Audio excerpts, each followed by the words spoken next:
Jóvenes, buenos días, ¿cómo están? Espero que estén bien. Por favor, me confirman que se escucha bien. ¿Se escucha bien? ¿Se escucha bien? ¿Hay algún tema de audio? Ok. Ya, muy bien. En su separata, ¿qué tema les aparece el día de hoy?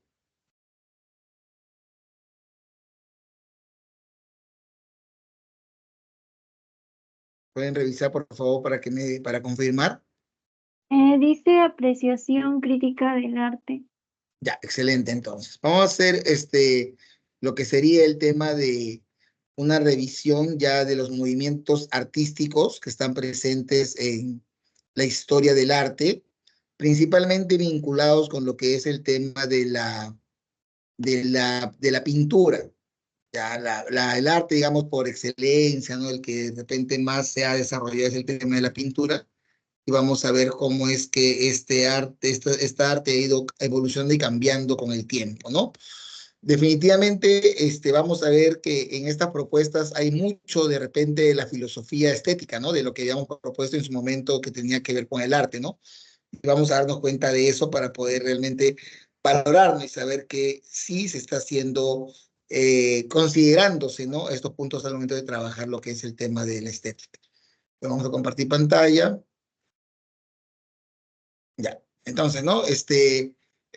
La crítica tiene que ver con los movimientos, ¿no? Entonces vamos a darnos cuenta que los movimientos a lo largo de la historia del arte han sido bastante variados, ¿no? No ha sido solamente uno, sino que han sido varios. Vamos a encontrar, por ejemplo, este primer movimiento, que es el impresionismo. Hablar del impresionismo nos hace pensar en lo que sería el tema de nuestra famosa propuesta de Platón, ¿no? Si recordamos la propuesta de Platón tenía que ver con el concepto de mímesis, con el concepto de imitación. Entonces, la propuesta del impresionismo tiene que ver con eso, ¿no? Ahora, para imitar mejor, para poder copiar mejor la realidad, es la copia de la copia, recuerden, ¿qué necesitábamos tener en cuenta? En cuenta manejar muy adecuadamente las formas, el color y la luz. Miren, por ejemplo, este cuadrito que está acá de Claude Monet, Impresión del Sol Naciente. Ustedes ven ahí claramente que los colores de los anaranjadizos, la posición del sol, la sombra que proyectan los barcos, nos harían pensar, saber, ¿no? Que este cuadro ha sido pintado pensando en las 3, 5 de la tarde. Un segundito, por favor.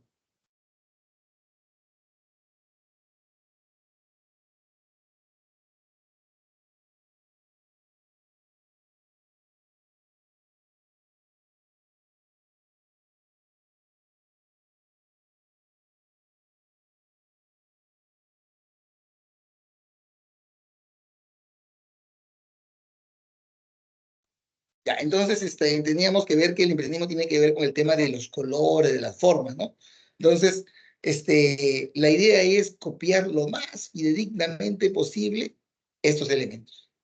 El tema de, miren, ¿no? Esa forma de conseguir ese anaranjadizo del cielo, ese celeste del cielo, no es sencilla, ¿no? Sino que va a depender combinación de colores, va a depender qué tonalidades, el tema de la finura, ¿no? Con la que se puede pintar los ojos va a tener que ver con el manejo del pincel, ¿no?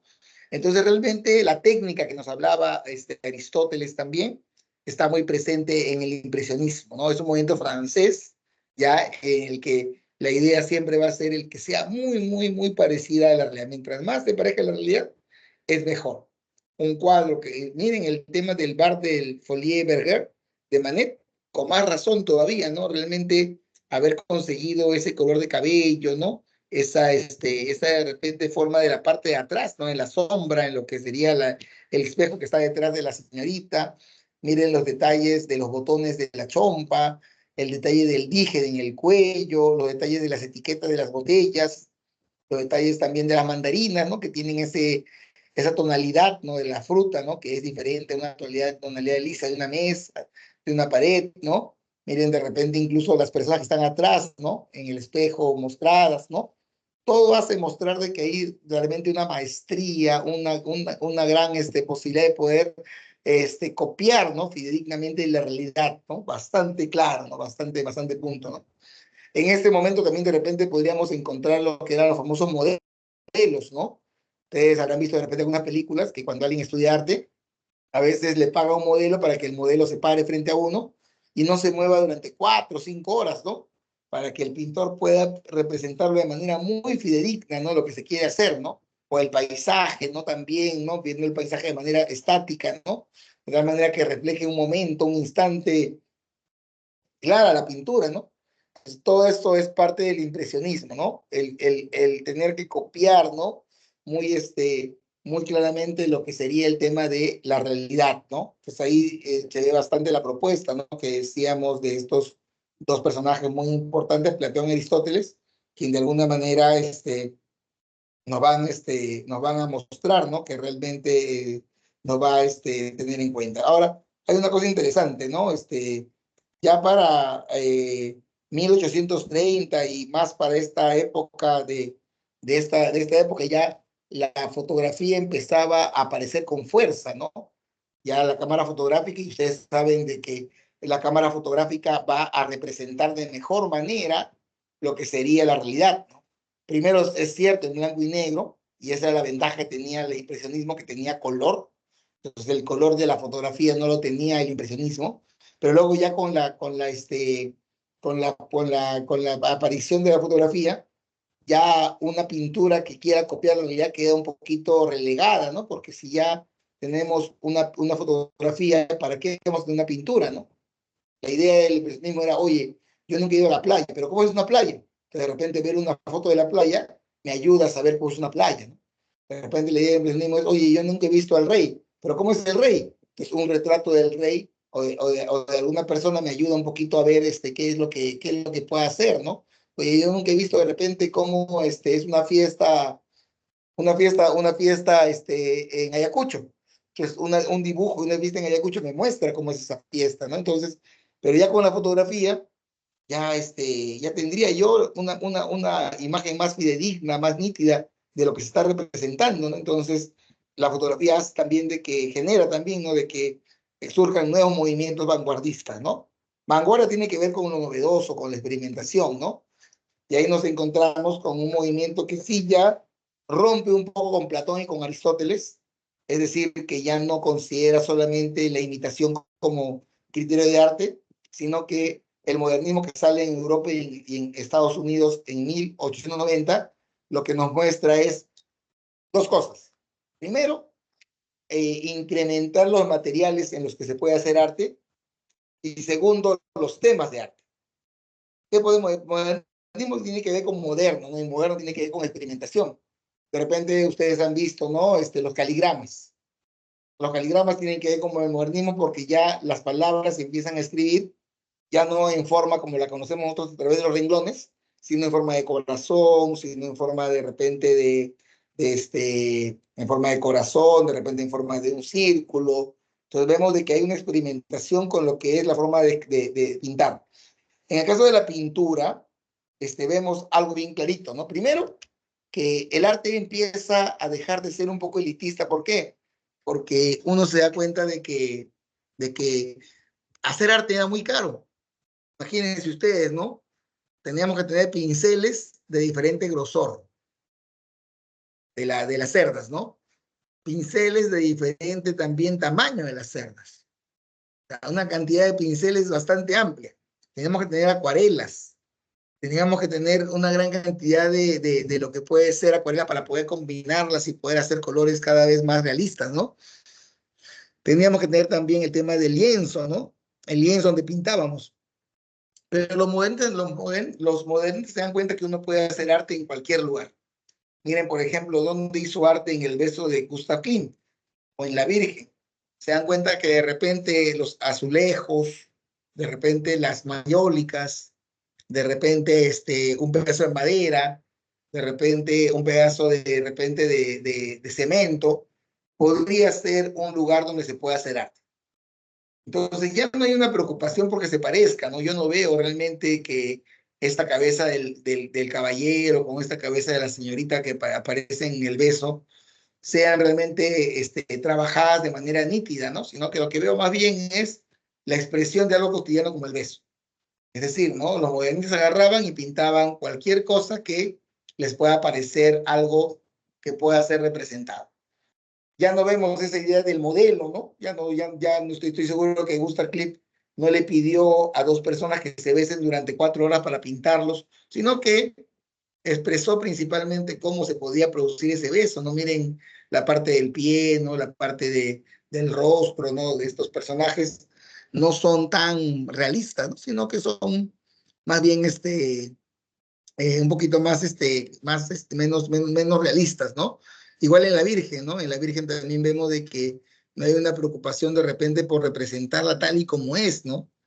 Sino bastante libre, vemos que un brazo es más grande que el otro, no hay un interés por la simetría, no hay un interés de repente por lo que es los deditos, ¿no? Que se vean bien claritos los deditos, como si veíamos en las pinturas de impresionistas. Entonces, el modernismo trae dos cosas. Lo primero, ampliar los materiales, más elementos donde se pueda trabajar, más materiales. Y segundo, nuevos temas. Ya temas que tienen que ver con elementos, ¿no? Un poquito más claros a la hora de trabajarse, ¿no? Y poder tener en cuenta eso, ¿no? Ese sería el modernismo. Bien, la palabra moderno tiene que ver con eso, ¿no? Tiene que ver con lo moderno se enfrenta a lo tradicional, ¿no? Lo tradicional tiene que ver con lo que es el tema de algo que se hace de manera repetitiva, ¿no? Que se hace de manera bastante planificada, ¿no? En cambio, el moderno es algo nuevo. Entonces, ¿lo nuevo cuál es? Lo nuevo es nuevos elementos donde pintar, nuevas formas de pintar y nuevos temas de pintar, ¿ya? Nuevos temas de pintar. Ahí de repente ustedes habrán visto también la famosa obra, ¿no? De Okendo Yamat, de que es justamente que de alguna manera empieza a trabajar, ¿no? El tema de no respetar las líneas, ¿no? De no trabajar lo que serían las diferentes elementos, ¿no?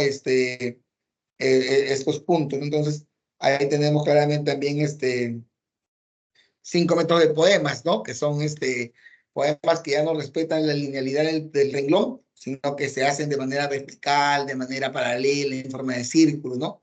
Entonces el modernismo experimenta para buscar nuevas formas expresivas. Luego el cubismo, miren que el cubismo nace en Francia en 1900. El cubismo ya viene de la palabra cubo, ¿no? Entonces si vemos, si nos ponemos a pensar en el cubo como digamos, elemento geométrico, como un elemento geométrico, tenemos que decir que el cubo tiene una característica, ¿no? Así como la pirámide, el cubo tiene la impresión de tridimensionalidad, ¿no? Entonces hay un mayor juego de las 3 dimensiones. Y las 3 dimensiones tienen que ver con ¿qué? Con el concepto de profundidad. Ya con el concepto de profundidad. Ahora, cuando hablamos de profundidad, también hablamos de posición, ¿no? O sea, la posición en la que yo vea la realidad va a, va a originar una confección de ella o incluso una distorsión de ella. Porque, por ejemplo, ¿no? Si ustedes de repente miran donde estén ubicados, si están ubicados en la sala, de repente ustedes están viendo su mueble y detrás de su mueble de repente hay un televisor, pero el mueble tapa parte del televisor. Entonces, si yo dibujara ese elemento, lo más seguro es de que los diferentes elementos de la realidad estén incompletos. Ahora, si todos esos elementos se juntaran en uno solo, generaría un efecto distinto al que es la realidad. Ahora, peor aún, si yo me ubico frente, a la izquierda, a la derecha, arriba, abajo, la cosa cambia. Entonces vemos, por ejemplo, en el Guernica de Pablo Picasso, que está acá en la pantalla, eso, ¿no? Vemos de que de repente hay personajes que están ubicados de manera amorfa, ¿no? En la parte inferior izquierda vemos de repente pero un toro que aparentemente tuviera dos caras, ¿no? Dos caras por el mismo lado. ¿Y eso por qué se produciría? Se produciría porque de repente yo estoy viendo al toro desde un ángulo y luego sigo pintando y lo veo de otro ángulo. Entonces, ¿cómo es que el ángulo con el que me permite ver en el primer caso un toro de manera más perfilada, y luego en el segundo caso un toro más de frente, hacen que la raya cambie, ¿no?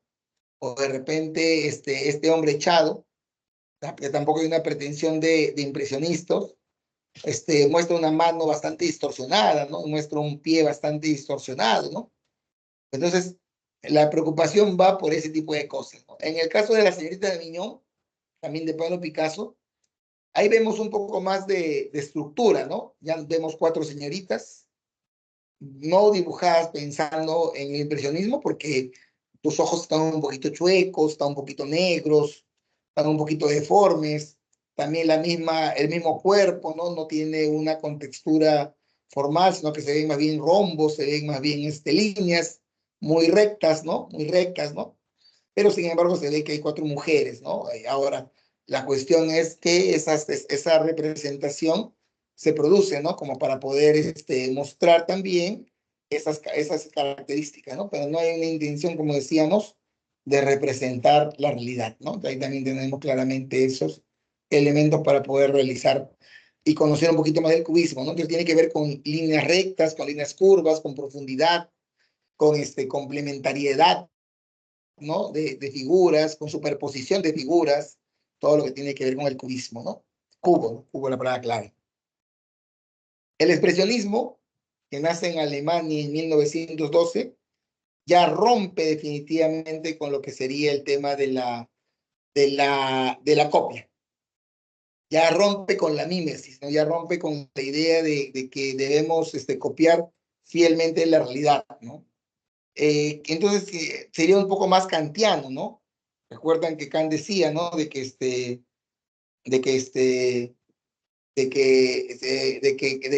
importaba más lo que el autor quería expresar que la expresión misma, ¿no?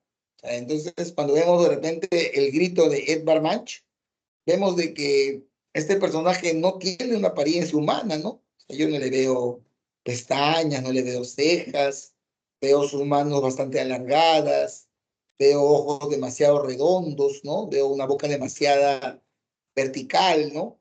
Entonces, si no, sería un mal dibujo, ¿no? Porque no estaría copiando igual la cara de un hombre. Pero en realidad no importa eso, ¿no? Lo que importa es que ha logrado plasmar esta idea de desesperación, ¿no? Que se produce cuando alguien tiene un grito, ¿no? Ha logrado plasmar esta idea de miedo, ¿no? Incluso con los colores, ¿no? Con los colores anaranjadizos, rojizos, estas tonalidades también muestran, ¿no? Cómo es que estas situaciones se presentan, ¿no? Y se genera lo que es el tema de esa desesperación, ¿no? Definitivamente este señor sabe pintar, ¿no? Porque miren sus barandas, miren las personas que están atrás. Podría pintar de repente de manera impresionista, pero no le nace eso, ¿no? Le nace de repente más bien expresar este pánico, ¿no? De estos trazos, esta línea, ¿no? Entonces, Edvard Munch tiene esa característica, ¿no? De presentarnos de esa manera este tema, ¿no? Y bueno, y Salida de Luna de Kirchner también, ¿no? O sea, no hay una preocupación por mostrarnos el rostro de la señorita o el rostro del caballero, tampoco hay una desesperación porque el sol sea realmente nítido, sino que la preocupación está en la expresión, ¿no? Que de repente quiere expresar esta idea de amor prohibido, ¿no? Entre una dama y un gendarme, pero también se ve, ¿no? De que conoce de pintura, ¿no? Porque estos trazos de claroscuro de los árboles, esta cerca también expresada ahí en el dibujo, ¿no? Esta suerte de cielo tiene sus complejidades, ¿no? Pero no hay una intención de imitación. La intención es más bien expresiva. Es como yo lo recuerdo, es como yo lo siento, es como yo lo vivo, ¿no? No es como que de alguna manera se presenta en la realidad, ¿no? Los detalles, las piernas un poquito abiertas del gendarme, las manos entrelazadas que no se ven el detalle de las manos, sino simplemente se ve que estén entrelazadas. Los pies, ¿no? No figuran de manera muy, muy clara, ¿no? Todo eso nos muestra que es un cuadro expresionista. Luego tenemos el surrealismo. Ya habíamos dicho que el surrealismo tiene que ver con 2 corrientes, ¿no? Con lo que sería el tema de lo que conocemos como el marxismo y lo que es el psicoanálisis. ¿Qué aporta el marxismo? El marxismo aporta un poco esta idea de que la humanidad debe mejorar, ¿no? De que la humanidad no debe quedarse contenta con lo que sería el tema de una explotación, ¿no? ¿Qué aporta el psicoanálisis?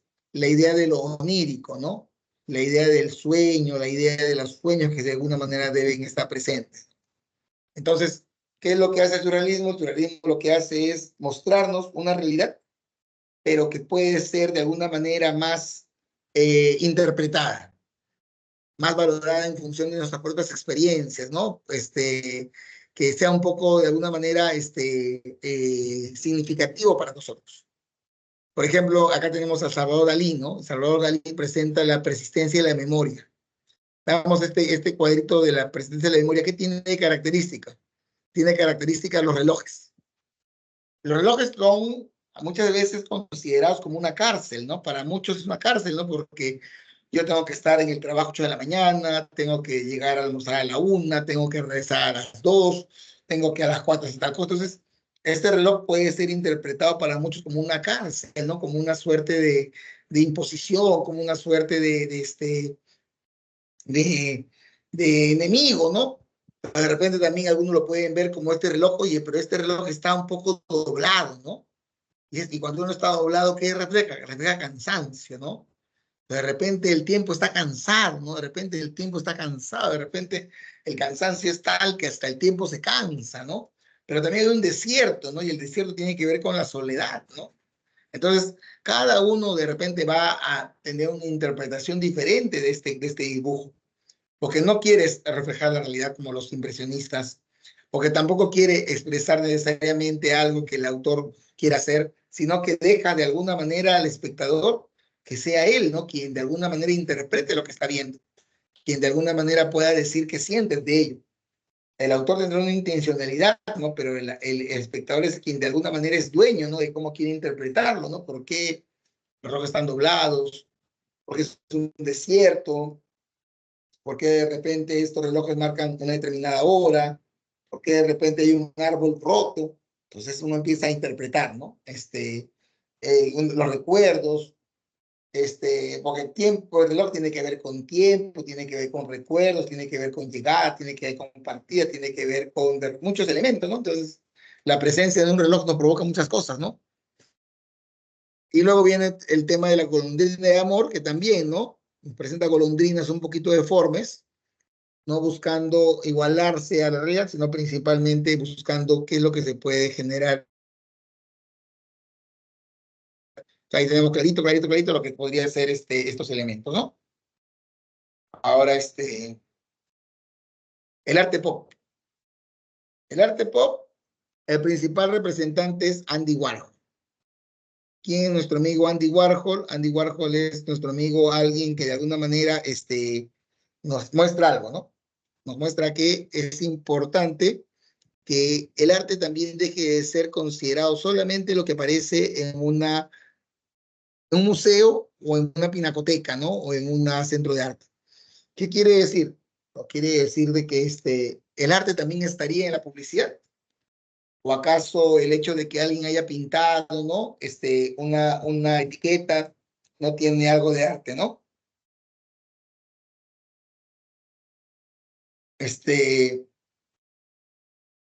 También tendríamos que ver el tema del arte en los cómics. Alguno de ustedes de repente ha visto un cómic de Batman, un cómic de Hombre Araña, y ustedes también ven que, por ejemplo, este dibujo de Maeve de Roy Lichtenstein es muy parecido a ellos, ¿no? Miren el detalle de los ojos. Obviamente una exageración, ¿no? Por ejemplo, el cielo azul, el cielo de la noche, se presenta en un tono muy azul, muy azulino, ¿no? Como para que sea la noche, pero se deja ver, ¿no? Que es la noche, ¿no? De igual manera, el amarillo del cabello de la señorita se ve un poquito fuerte para ser rubio, pero se deja ver, ¿no? Que es una característica de ser rubio, ¿no?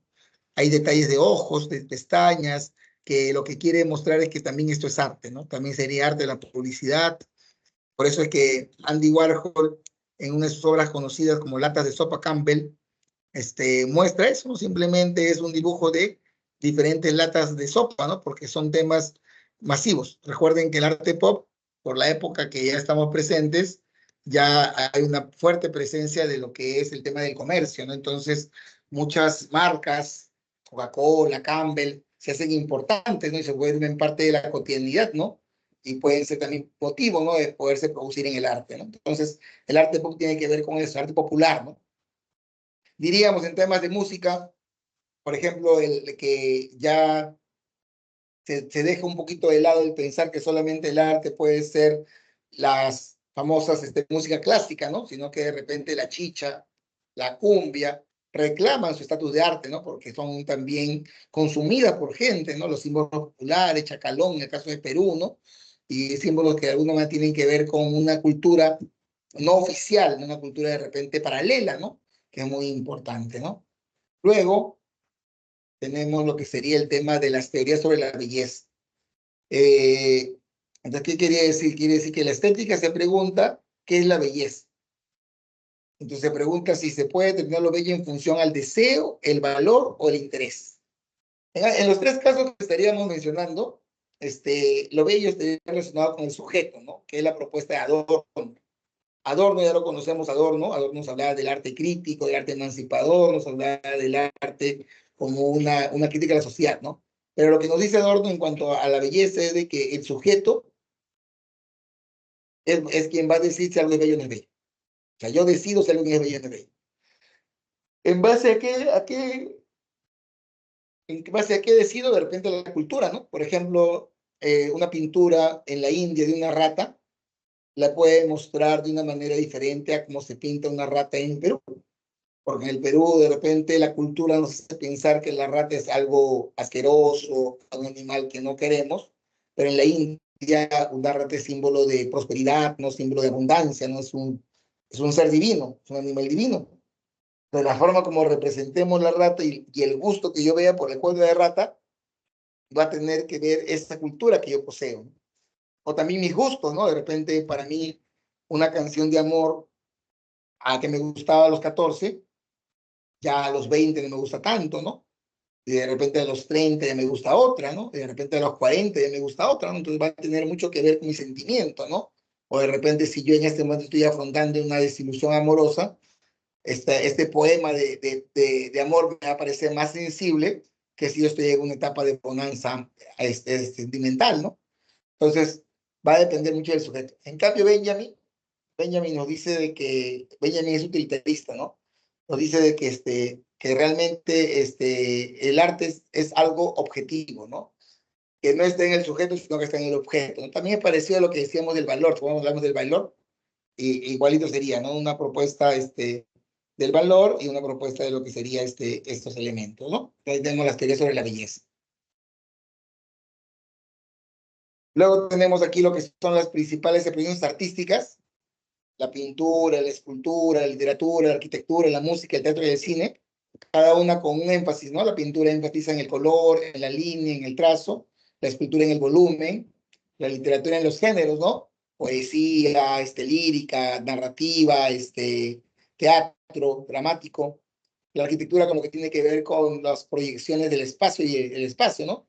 Pues si vamos a Machu Picchu, ¿por qué Machu Picchu nos gusta tanto? Porque es imponente, ¿no? Porque es grande, porque está erigido sobre una montaña, ¿no? De repente ese mismo Machu Picchu erigido en la ciudad no tiene el mismo impacto, ¿no?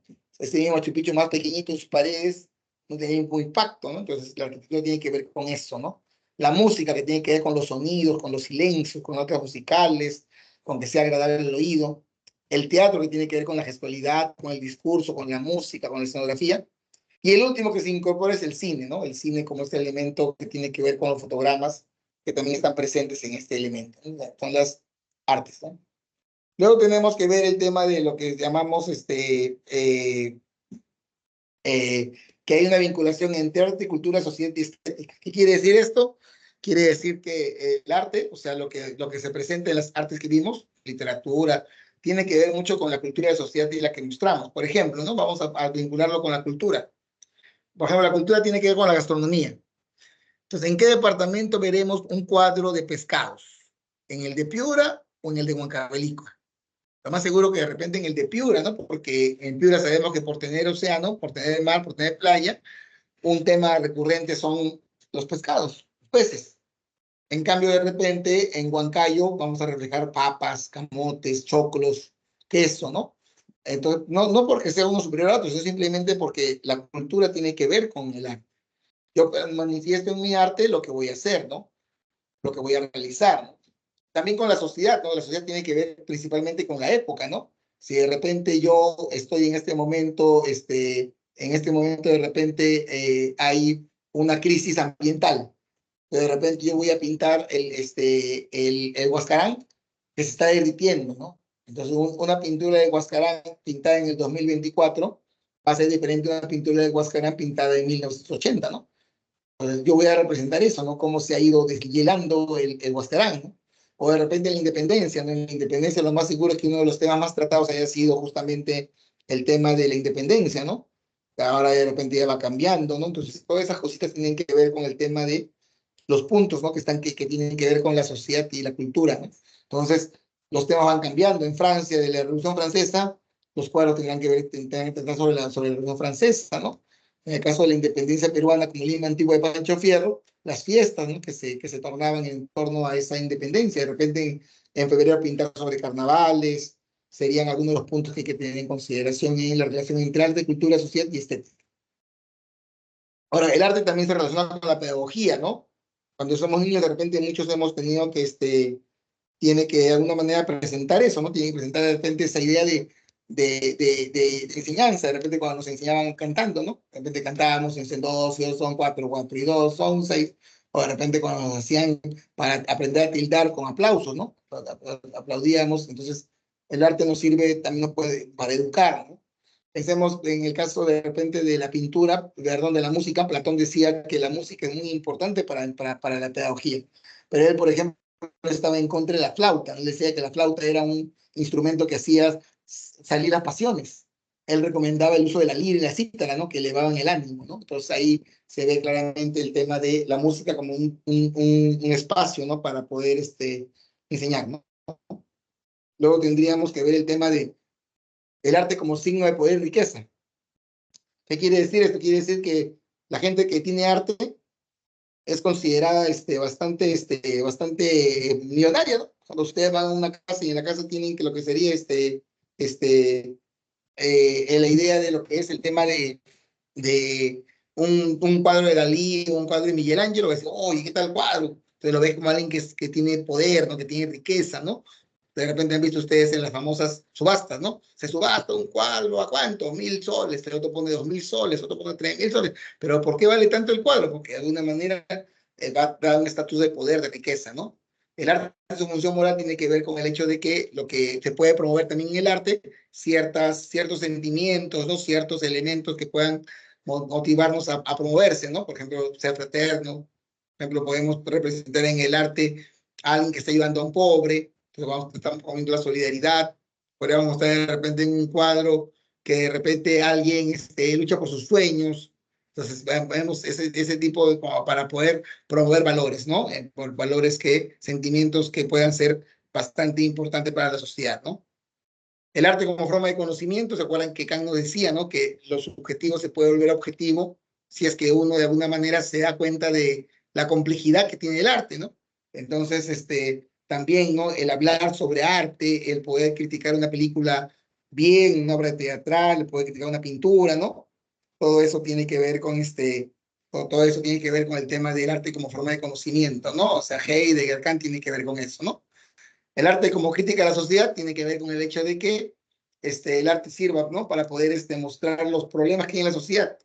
De repente por ahí, ¿y eso por qué? Porque de repente si yo digo niño pobre, no me genera mayor emoción, ¿no? Pero si yo veo un niño pobre en una pintura, de repente el dibujo, ¿no? Ese niño pobre va a ser bastante más valorado por mi persona, ¿no? Porque voy a poder encontrar en él esas características, ¿no? Que hacen que sea realmente importante, ¿no?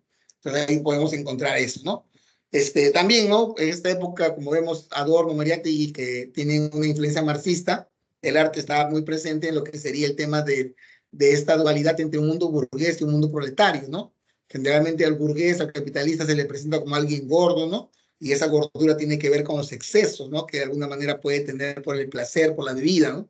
Se le presenta como alguien de repente que está rodeado de alcohol, de bebidas alcohólicas, de mujeres, de prostitutas de repente, y eso se ve por un poco una vida un poco más, menos más liberal, no menos, de menos valores, ¿no? Se le ve vestido con traje, ¿no? Se le ve comiendo, ¿no? Entonces, es la representación que se tiene, ¿no? De estas personas que a efectos de esta propuesta son vistas de quienes se aprovechan del trabajo del resto, ¿no? Mientras que de repente los trabajadores, ¿no? Los estudiantes, ¿no? Se les ve diferentes, ¿no? Se les ve en otra posición, ¿no? Incluso algunos hacen un llamado a la revolución, ¿no? A cambiar esto, ¿no? Entonces, todos esos cuadros son los que nos muestran que el arte como critica a la sociedad, ¿no? Ya lo último nos presenta lo que sería Cassirer y Gadamer, y tiene que ver con la representación simbólica y el análisis del arte. Es decir, ya, yo quiero analizar el arte, ¿qué hacemos entonces? Entonces podemos ahí encontrar en primer término lo que sería el tema de Cassirer. A Cassirer ya lo conocemos, nos hablaba siempre de la expresión simbólica del ser humano, es decir, cómo el arte puede también expresar lo que sería el tema de, este, de belleza, ¿no? A partir de símbolos, ¿no? Por ejemplo, yo pongo un corazón, el corazón significa algo, yo pongo hombres de negro, el color negro significa algo, yo pongo de repente una rosa significa algo, entonces yo he encontrado los elementos dentro del arte que puedan tener significados, ¿no? Significados. Gadamer, en cambio, lo que hace presentando la obra de arte de manera interpretativa, ¿no? ¿Qué quiere decir esto? Quiere decir que toda obra de arte va a depender de cómo la interprete yo, ¿no? ¿Y cómo la interpreto yo? En función de la cultura a la que pertenezco, ¿no? Como decíamos, ¿no? De repente, para mí, en este momento, una interpretación de repente del reloj tendría que ver con el tiempo, ¿no? Con el tiempo, con el trabajo, ¿no? Pero de repente para otra persona el reloj tiene que ver con otra cosa, pero el reloj por ambos está siendo interpretado el reloj. De repente el hecho de repente de ver un barco en el océano, ¿no? De repente yo lo puedo ver como soledad, ¿no? De repente lo puedo ver como peligro, de repente lo puedo ver como tranquilidad, incluso, ¿no? Dependiendo cómo están las olas, ¿no? Entonces, la interpretación es muy importante, ¿no? Para Gadamer. Gadamer no lo conocíamos antes, él propone lo que es la hermenéutica, que es justamente tratar de entender, ¿no? Los diferentes mensajes, ¿no? Producidos en texto, producidos en imagen. Entonces, esa es la propuesta de Gadamer, ¿no? Y lo último, los códigos culturales y el diálogo intercultural tiene que ver con que de repente, identidad también, uno en sus obras presenta su identidad, ¿no? Por ejemplo, ¿no? Yo me imagino que los norteños están muy orgullosos de su ceviche. Entonces es posible que los norteños en un cuadro representen su ceviche. O en una canción no hablen de su ceviche. Pero de repente los huancavelicanos están muy orgullosos de sus papas. Entonces es muy posible que en sus cuadros o en sus canciones la palabra papa esté presente, ¿no? Porque hay una suerte de identidad, uno pone su identidad en la obra de arte, ¿no? Uno pone su identidad en lo que está haciendo, ¿no?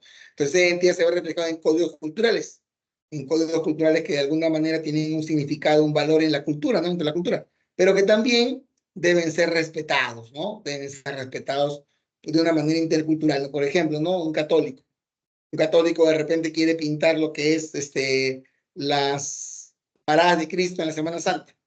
O sea, pinta eso, es su cultura, ¿no? Su cultura es una cultura que tiene que ver con la religiosidad. Pero de repente en la sierra alguien quiere pintar lo que es el Apu, de repente quiere pintar lo que es el Inti. Entonces no hay una superior a otra, ¿no? Sino que cada uno va a esbozar, ¿no? Lo que sería su propuesta en función de los elementos que están presentes en su propia cultura. Entonces todo eso va a ver, ¿no? La forma como se representa a un hombre, a una mujer, a un niño, de repente no deberíamos escandalizarnos si un pintor shipibo dibuja a una mujer con el torso descubierto, ¿no? Porque en la cultura shipiba las mujeres andan en su comunidad con el torso descubierto, ¿no? No usan brasier, no usan polo, ¿no? Como hace tanto calor como el caballero, la mayoría usa de manera libre, ¿no? Lo que es la parte del torso superior, ¿no? Entonces, no habría por qué escandalizarse, no habría por qué pensar que el arte debe ser solamente uno, sino que debe respetarse, ¿no? Las culturas, lo que quieren proponer ellas, lo que quieren hacer, lo que quieren proponer, ¿no? De tal manera que no hayan dificultades, ¿no? De tal manera que no hayan mayores problemas, ¿no? A la hora de poder presentar, ¿no? Entonces hemos visto el día de hoy, por un lado, lo que son diferentes propuestas. Aquí ya pueden empezar con las preguntas, si hubiera alguna. Si hubiera alguna pregunta, la pueden hacer, por favor. El tema de los movimientos artísticos, el impresionismo, muy importante, sus características. El modernismo, muy importante también con sus características. El cubismo, muy importante también con sus propias propuestas, ¿no? De lo que es el arte. El expresionismo, también muy importante con su propuesta de lo que quiere hacerse. El surrealismo, también muy importante su propuesta. El arte pop, también muy importante en su propuesta. 2 teorías sobre la belleza, subjetivista que tiene que ver con cada uno, objetivista que tiene que ver con el objeto, que es bello en sí. Las 7 expresiones culturales artísticas reconocidas. La última que se incorporó fue el cine. La relación entre arte, cultura, sociedad y estética, es decir, con la época, con el tiempo, con el lugar. La relación del arte con la pedagogía, del arte con el poder y con el conocimiento, con la riqueza, el arte con la moralidad, el arte con la crítica social, la propuesta de representación simbólica y análisis de arte de Cassirer, que nos habla más de los símbolos presentes en la obra de arte, y de Gadamer, que nos habla más de la interpretación de la obra de arte, los códigos culturales, la identidad y el diálogo cultural, que tiene que ver con el hecho de que vamos a trabajar desde la perspectiva de estos puntos que estamos trabajando, ¿no? Entonces, ahí nos encontramos con estos 6 puntos, los 7 puntos, perdón, que son los que vamos a ver, y ahora vemos las claves de la semana. ¿Habrá alguna pregunta, alguna inquietud de alguno de los puntos? De repente, para ir terminando, mencionaremos un poquito a los filósofos, ¿no? A los filósofos que hablan de estética, ¿no? Por ejemplo, veíamos, ¿no? De que en la propuesta expresionista, de hecho que está Kant, ¿no? Kant era el que más defendía que el arte no importa si para la gente le parece bello o le parece feo. Lo que importa es que el autor se exprese, ¿no? Entonces, en el arte, en la pintura de expresionista se ve eso. Se ve que el autor quiere expresarse. ¿Y qué le importó a Munch que le hayan dicho que el grito no se parece al grito? ¿Qué le importó a Munch que le hayan dicho que el grito no tiene, que esa cara no se parece a una persona? ¿Qué le importó a Munch? Simplemente él privilegió la expresión, ¿no? De lo que él quería mostrar, ¿no? Que era esa suerte de pánico, de pavor, ¿no? Entonces Kant está muy presente en la propuesta expresionista, ¿no? Así como veíamos de que en el impresionismo la presencia de Platón y de Aristóteles era bastante fuerte, ¿no? Porque si quieres copiar, si quieres trazar los colores del cielo, de la naturaleza, del celeste, si quieres plasmar un rostro, ¿no? De tal manera que sea bastante parecida a la realidad, la propuesta de mímesis es la que destaca, ¿no? La mímesis destaca de manera bastante fuerte, ¿no? Entonces, ahí tenemos lo que sería el tema de la propuesta de Kant y la propuesta de Platón y Aristóteles de manera muy presente y muy fuerte, ¿no? En cada uno de esos elementos, ¿no? De repente ya en lo que es el surrealismo, entraríamos también un poco a tener el tema de Nietzsche, ¿no? Por ahí un poquito más liberado, ¿no? También un poco más liberado en el sentido de que nos expresemos como sintamos, ¿no? A través de la parte irracional, ¿no? Los sueños son irracionales, ¿no? Los sueños no son algo que uno diga, yo un día voy a soñar con tal cosa, ¿no? Hoy día voy a soñar tal cosa, ¿no? Que yo ya voy soñando de manera irracional. Entonces, esa puerta, esa apertura, de repente, también ahí la encontramos, ¿no? En esa intencionalidad, ¿no? De buscar ese deseo, ¿no? Ese beneficio, ¿no? Entonces, ahí también nos encontramos con eso, ¿no? Entonces, todo eso es parte de las propuestas, ¿no? Y la vanguardia tiene que ver con eso, ¿no? Con experimentación. La aparición de la fotografía definitivamente modifica, ¿no? El sentido del arte, ¿no? Porque, como hemos dicho, si hay una foto, ¿para qué esforzarnos pintándolo igual, ¿no? Si hay una foto de por medio, ya tal vez no sea tan importante el tema de buscar que se parezca a lo que yo estoy haciendo, ¿no? Entonces, más bien, uno se esmera por buscar nuevas formas. Y esas nuevas formas las han encontrado las diferentes artes que hemos visto, ¿no? Diferentes formas de expresión, diferentes formas de repente de todo lo que de alguna manera pueda estar presente en lo que vamos viendo, ¿no? Entonces ahí también tengamos, ¿no? Claridad, ¿no? En qué es lo que vamos a hacer, en qué es lo que vamos a tener, ¿no? Y eso nos va a ayudar a poder entender mejor el arte, ¿no? Vemos que, por ejemplo, también, ¿no? Cómo es que se pide, ¿no? Que nosotros tengamos en cuenta el hecho de poder realmente, ¿no?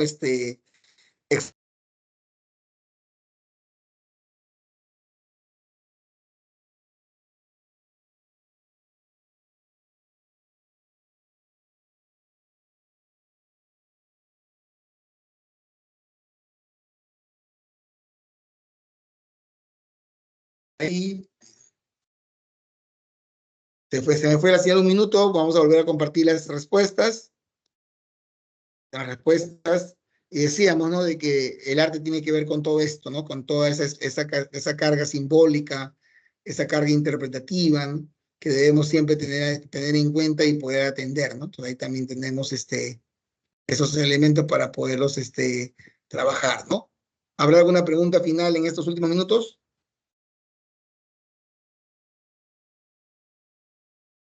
Profesor, ¿qué diferencia hay entre el arte como conocimiento y el de pedagógico? Claro, el conocimiento tiene más que ver con el tema de que el arte puede servir para aprender cosas más cognitivas. O sea, por ejemplo, ¿no? Cosas más cognitivas como, por ejemplo, cuando de repente, no, en realidad no tiene una diferencia porque tienen relación, no solamente es el énfasis. El énfasis tiene que ver con el tema de que si yo quiero enseñarte algo, yo puedo enseñarte a partir del arte. Puedo incluir el arte en mi estrategia de enseñanza. Yo podría decir, Platón, la República, Aristóteles, metafísica. Entonces yo estoy utilizando el arte para poderte enseñar, ¿no? En este caso la música, ¿no? En cambio, en la pedagógica tiene que ver más con el tema de qué cosa yo puedo hacer para el espectador, no para el alumno.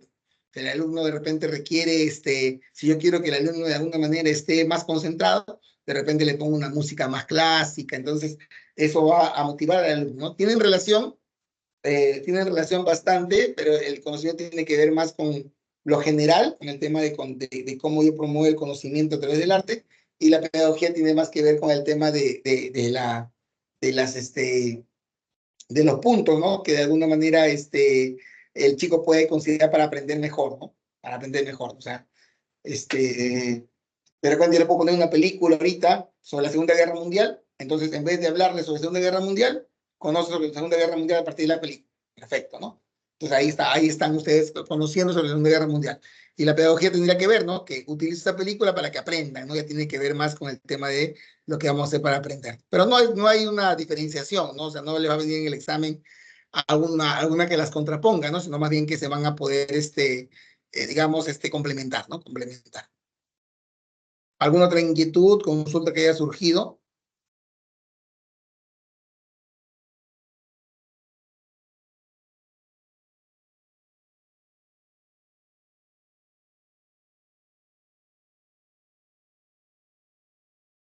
Ya, bueno, si no hay preguntas, ya entonces vamos cerrando la jornada del día de hoy. La sugerencia está en que tratemos en la medida de lo posible de relacionar los filósofos con los movimientos, que podamos entender la propuesta de cada movimiento, de tal manera que podamos siempre tener claridad, ¿no? En que estos puntos son los que van a estar asociados al arte. ¿Ya? Muy buenas tardes, muy buenos días, cuídense hasta la siguiente jornada, ¿no? Nos vemos la siguiente semana. Cuídense, hasta luego.